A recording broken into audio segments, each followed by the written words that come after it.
What a beautiful morning. Chickens are chickening. The cattle are eating. And the pigs are sleeping. They're not early risers. They're like the college students of the animal world. I wasn't much of an early riser today either. I got up early, but it took me a while to get warmed up and get out because I'm sore. That's the word of the day, sore. I spent 2 days cleaning out cattle pens. Got this one, and this one, and this one, the small heifer pen. Cleaning out bedding packs for the pasture is a heck of a lot easier than the way I used to do it with a fork.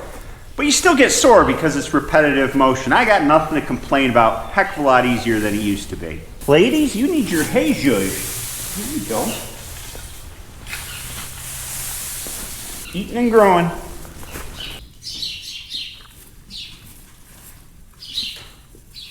And I have this to show for it. A giant, long compost pile.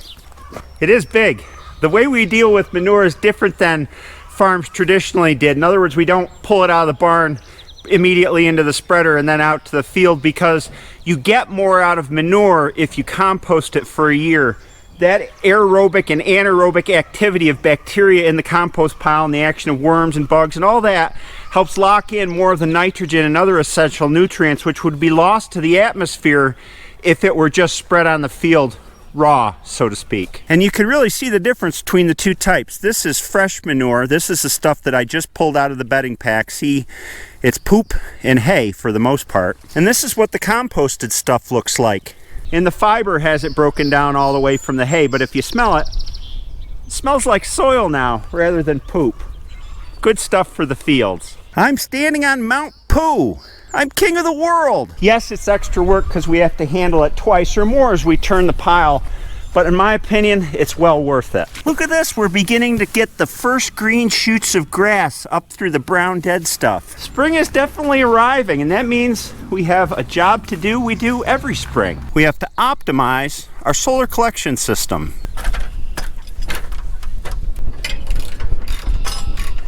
Give her a little jiggle, Hill. There we go. Up we go. I gotta fix that wire. Oh, down. Wait a second. Down. Down.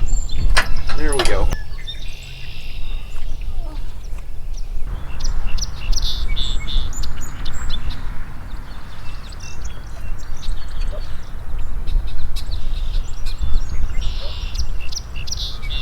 This solar array is 6.2 kilowatts, which means at its maximum it generates 6,200 watts at any given point. It used to make all of our power on a net basis. It's grid connected, which means when we're making more power than we need, it goes back in the electrical grid. When we need power, we're pulling it out of the electrical grid. But since we've had the farm, we use so much more water pump power, heating lamp power, power all around, that it makes about half of our power needs right now. These are Power Fab mass the panels are mounted to. There's 36 panels total. And I don't even know if that company's in business anymore. It's been, how long? 13, 14 years since we put this system in. And solar's all about the law of averages. So, you know, it's cloudy today. But when you work out solar production over the course of a year, it averages out to be beneficial even in our climate. And as for battery backup, well, I'm really not into that. The problem is there's so much waste in the charging of the battery. As far as if it's a sunny day, your batteries are fully charged, that energy's kind of getting wasted. Batteries have a lifespan. Batteries are composed of some things that are hard to recycle in some cases, depending on the battery, and it's expensive because batteries have a shorter life than this system, which should last me another 15 years at least. We've had zero problems with it so far, zero inverter problems. We just tilt the panels twice a year. The power goes out here rarely, and the longest outage we've had in the last probably 10 years is, I don't know, 8 hours. Certainly not a situation where you're desperate for backup power, which would also make batteries make more sense. And those chickens make a lot of noise. My feeling is that distributed power generation versus central power generation is the way to go. It's more resilient. Hey, little one. Yes, I'm coming in.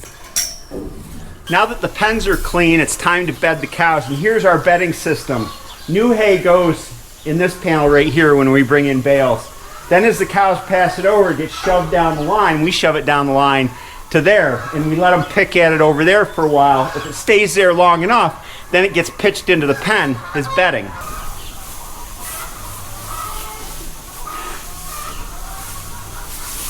And of course I need some muscle to do that. We bed with passed over hay versus straw because straw is quite expensive around here. There's just not enough of a wheat and oats and rye crop to make straw reasonable. So we make use of what we have. Big job on the other side, but I don't know if we'll get all that.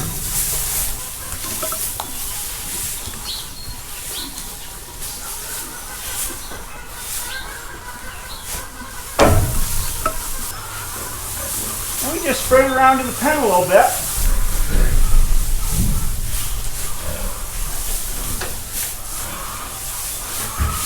Hey, Orton.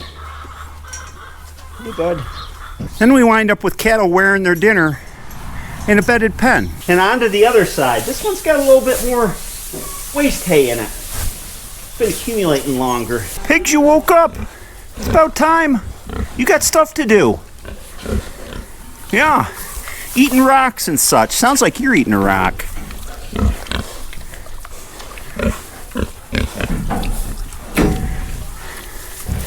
And we still have some late risers, though.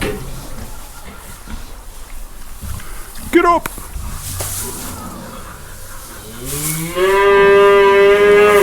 Oh my.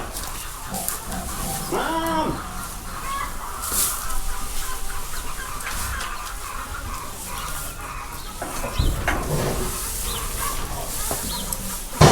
There we go. How come Hilarie can slide through there, but I can't?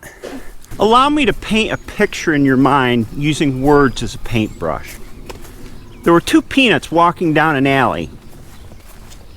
One was assaulted. Got that? Salted? Non-salted? Salt? Yeah. Why do I feel ashamed whenever I tell these jokes? You may have noticed this in the last video. I had a good head of steam going when I was working on the MD, so I said, what the heck, I'm gonna go ahead and finish it. I got everything done except for the muffler. As you can see, I got all the hydraulic lines made and hooked up. And here's the breakaway coupling on the back of the tractor. It came out super sharp. The drawbar is all done. PTO shield is on. And I'll do a little walk around here and show you all the decals. These are vinyl cut decals. They don't leave a background. When you use a Mylar decal, it's one piece with a transparent background. You can always see that. Vinyl cut just has the individual letters cut out and they come on a backing sheet and you put it on and press them on. And so there's nothing interfering with that image. Here's one thing that being a stickler for details creates. A lot of people take this injection pump sticker and stick it up here on this flat surface. It's supposed to be down here on this oval cover. Fuel filter decals. Air cleaner decal. Oh, it's a bird pooped on it. Oh my gosh, I'm going to have to buff that out. Gear shift, 12 volt electrical system. These came from factory with 12 volts. Electrical switch detail. I could never figure out what these letters meant when I was a little kid driving the H. Low, high, generator, dim, bright for lights. One of the struggles with finishing up a restoration is finding the correct decals, and there's a lot of wrong decal sets out there, and I kind of like these things to be correct. Like for instance, there's an MD decal set out there that's got a dash between the M and the D, and that's incorrect. There's wrong Super MTA kits out there where they put Super MDTA. It's supposed to be Super MTA and then diesel on the back, and so this kind of detailed stuff bugs me. This is as correct as I can get it. There was a switch between early MDs and late MDs and things like that. Oil filter decal. And this set's missing some decals, like there should be a little decal that says gasoline on the hood by the gasoline tank. But all in all, you know, it's not too bad. And I wanted to show you these books, which are kind of the Bible for accurate tractor restoration Farmalls. The first one is the one I use for the MD, and it's the Farmall Letter Series book by Guy Fay. This doesn't say how to restore a tractor, but it says what is correct or how they came out from the factory. And he did a lot of research into the Wisconsin Historical Society records, which is what remains of International Harvesters factory records. The other one is the one for the F series, the F20s, F30s, F12s. I gather that this book goes for quite a bit of money now because it's been out of print for a while and people have a hard time finding it. So in this letter series book, you've got it by model here. This is the A, and it goes through the letter series and the super series, and you've got descriptions of how each one was built, the particular highlights, and then in the back is where the real gold is, in my opinion. These are original factory diagrams of where the decals go with measurements and all that. It's important to note that at the factory, they weren't always completely accurate with the 2 inches for the oil filter decal, and sometimes they were a little crooked. It was just the nature of building these. Little things like this make the job. For instance, this decal right here is centered between where this notch starts and the rear of the hood. It's centered in there. And then this circular sticker should be, I think it's a 1/2 inch outside of this bend here to be in the accurate position. But in the end, hey, it's your tractor. You can do whatever you want with it. I do things like putting an alternator on just from a pure ease of maintenance standpoint. And other things, I'm a stickler about correctness. That's just me. Everybody's got their own style. I think Ezra likes my tractor. He's inspecting it. Come on, Ezra. Here you go. Oh. Quite often when I'm working in here, Ezra comes to see me. He curls up on one of the workbenches on a sheet that I have there. He supervises. You're a loud purrer. You are. He's saying, looks good. You did a good job. I have no idea how many hours I have into the MD, but every time I walk into that shop and walk past it and Hilarie walks in, we say, geez, that was worth it. I'm really proud of it.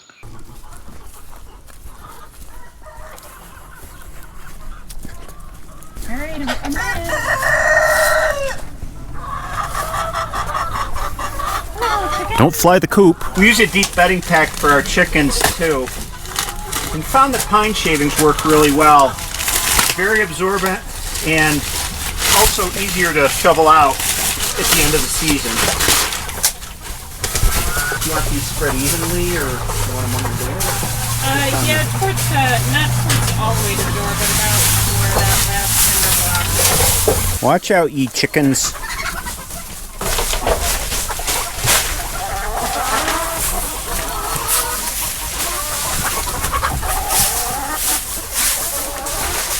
Hey, there's an egg on the ground. I'll get it. If cow manure is like gold composted, chicken manure is like platinum. It's even better than that. It's like raritonium. I mean, it's like, I think the nitrogen content is on the order of 20-25 times that of cow manure. So using this bedding pack and composting it adds a load of fertility to our farm. We've been watching the spread of H5N1 avian influenza, bird flu, for 3 months now. And it seems to be creeping closer. Its closest cases are in Suffolk County, which is on Long Island, in Dutchess County, which is about 100 or 150 miles east of here. Actually, Hilarie's from Dutchess County. Yeah, I grew up in Dutchess County. So I guess we're going to have to take some steps based on what we're seeing. Yeah, we can't eliminate the risk altogether, but we can minimize it as much as possible. And I think we'll put them out later this year. We'll just kind of watch as we go. And with the broilers, I don't think we have much choice. We don't really have a place to put them other than pasture boxes. Yeah. So the spread is from, of course, wild birds that have more movement than our chickens do, bringing it and then coming in contact with them. If they're inside, there's less of a chance of contact. So, I don't know. I think it's a wait and see thing. yeah, I think so. When it rains, it pours, right? Why am I always going through doors? In and out and in. I have to pack up for Hilarie to go to farmer's market tomorrow because today is Friday. And look at all these eggs we have to sell. Chickens are getting busy. And here, and Hilarie won't sell all those eggs tomorrow, and we carry a little overage week to week every year and rotate out our stock. We'll sell the oldest eggs first. I have heard, and I don't know for sure whether this is true, that eggs that you get in the supermarket can be 90 days or more old. I don't know if that's true. I guess I wouldn't be surprised. We figure that eggs from our hens will keep up to 6 weeks in the fridge, washed and refrigerated. But eggs never hang around here that long. Maximum of 2 weeks this time of year. All summer and all fall they'll be a few days to no days old when we send them to market. This is some fine looking bacon we got here. Thin sliced and super thick. Heaven is a good thick pork chop. I'd say that's pretty close to perfect. This is the last winter market of the season, which is inside the atrium of a shopping mall. And then we go back outside, and I'm going to be back at market every Saturday, 9 a.m. to 3 p.m. at Steamboat Landing in Ithaca. I love it when viewers come to see me, especially in the slower times like April and May. And if you're wondering about the details, just go to the Ithaca Farmers Market website and you'll find all the info. Why is it whenever I go looking for gloves, they're all the right hand? I don't know. That's a left-handed glove. We'll take that. I can't believe I forgot to do this. Hi, ladies. You need some bedding. Same deal here. Bale starts over there, picks over stuff, goes over here, sits, and eventually goes into the pen.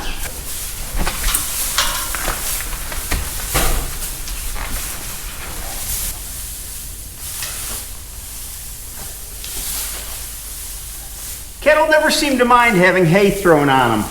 They just stand there. You guys having a little tiff? You gotta move. I gotta get under you. There you go. I'm headed out. You like fresh bedding. And that concludes cleaning bedding packs for this spring. I don't think I'll need to do it again till fall. But as soon as it dries out, I'll be spreading that manure back there, which is composted for a year. This stuff's just gonna sit for the summer. Oh, cattle living in the lap of luxury on their new bedding, chewing their cuds. My gosh, I think all you guys do is sleep all day. You're racked out.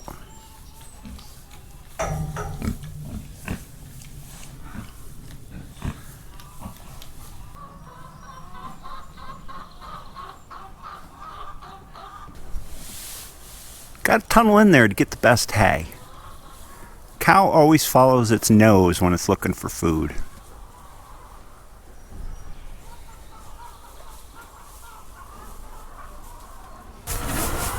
I think I could sleep here. This has been a long week. I kind of raced to finish up the MD, cleaning out pens, and the work only piles up from here. In a little over 2 weeks, we've got our first batch of broiler chicks coming, and then everything goes into high gear. So I'm racing to finish all the preparatory work. I'll keep going, and you keep watching. Thanks for watching this video. I hope you have a great day and a great weekend, and I'll see you next time.